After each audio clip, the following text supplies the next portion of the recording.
I think the main argument, the best and most persuasive argument for blowing out atheists or Satanists or atheistic Satanists or any of them, any anti-religious, any Abrahamic people, is, I would say, the main difference between them and like Abrahamic religious adherents would be that in the genesis of man in Abrahamic religion, in the Bible or the Torah or whatever, man didn't have his sort of knowing and his self-awareness and his just godlike intellectual superiority over all other animals, right?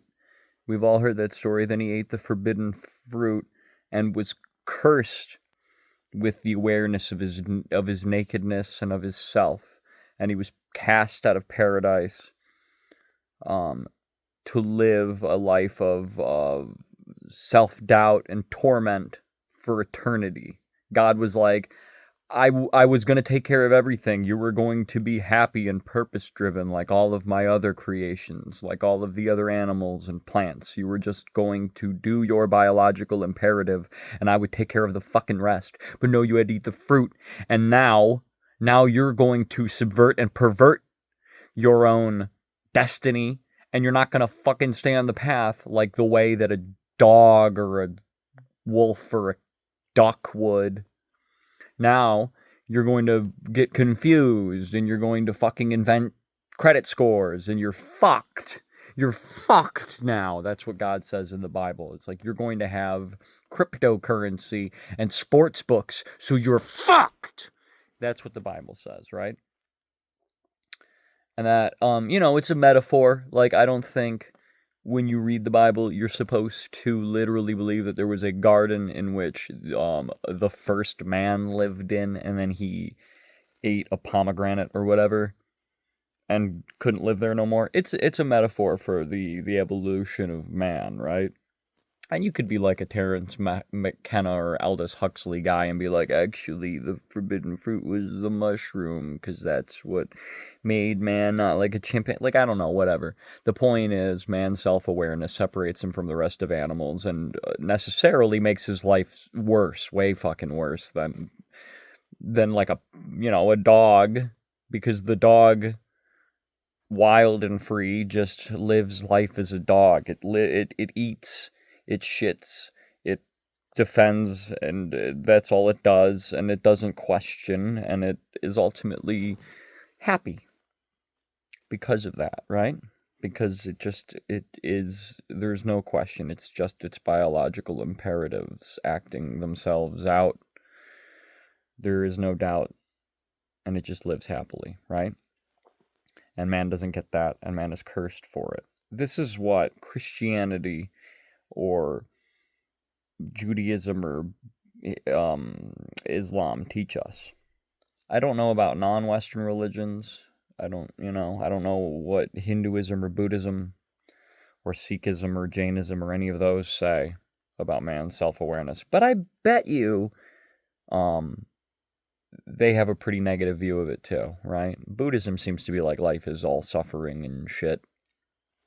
So I bet you they're not crazy about that either. Whereas the atheist or the Satanist, they have this idea that like, oh, isn't our intellect wonderful? And it's our questioning nature that is that's a gift, and that's a wonderful, good thing.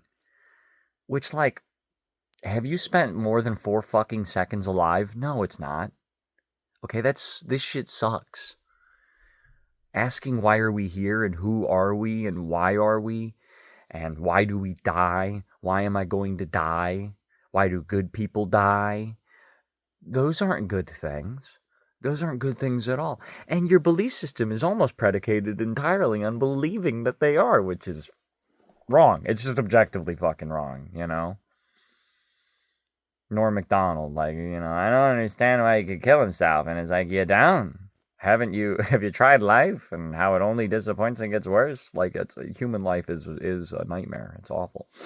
But it's also kind of funny that it's like ironic that this schism goes the way it does between these two schools of thought, because the atheist or the Satanist, I think a lot of them are brooding, edgy little dickheads, and the idea that ultimately, I think in the most significant way, the philosophical difference between them and Christianity is that they're the more upbeat, optimistic one. You know what I mean? Like, Christianity is just like, our knowingness is a horrible curse that has condemned us to suffering until death.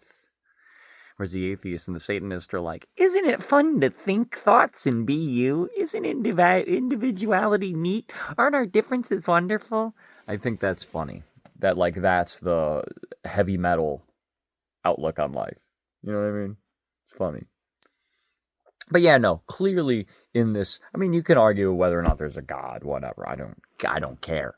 My point is as it pertains to the philosophical element of these ideologies, the unavoidable fact is that one says knowledge is suffering and knowledge is a curse, and that ignorance is bliss, and the other says, "Nuh-uh, it's great to be smart."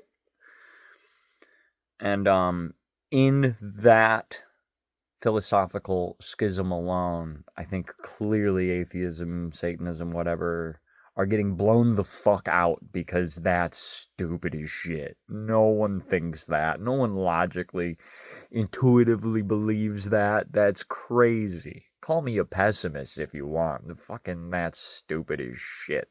You don't live in the real fucking world, and you don't have an IQ in the triple fucking digits if you believe that shit. Because if you are a consciously thinking being, it's agony. It's pure fucking unending agony. Sorry.